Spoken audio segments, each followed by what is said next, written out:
Welcome to your student dashboard. This video will show you how to complete a simulated conversation assignment. Begin by selecting your class from the left menu. Then we can view all the assignments for that specific class.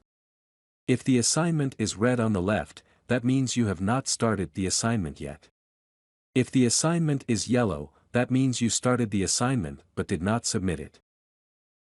Finally, if the assignment is green, that means you already completed it.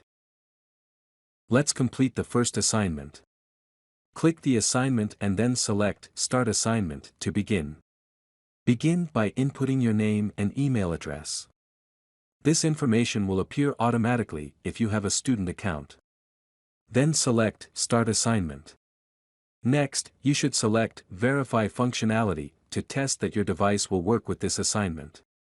Select the Start-Stop button, say something out loud, and then select the Start-Stop button again.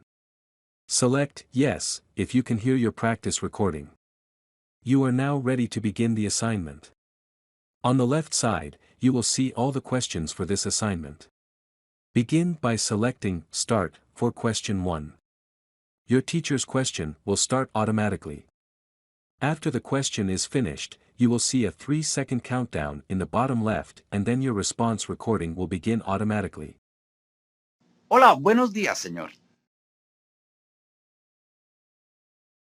Record your response and select Stop. If your teacher has enabled this setting, you can now listen to your recording and re-record your response if desired.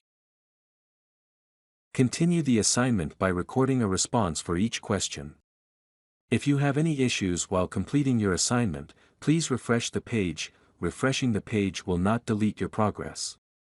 After answering all of the questions, please click Submit at the top. Select Submit again and your assignment is complete. You can now return to your account dashboard.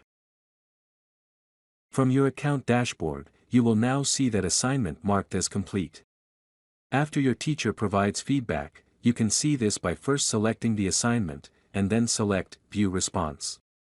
You can now review your responses and any feedback your teacher left.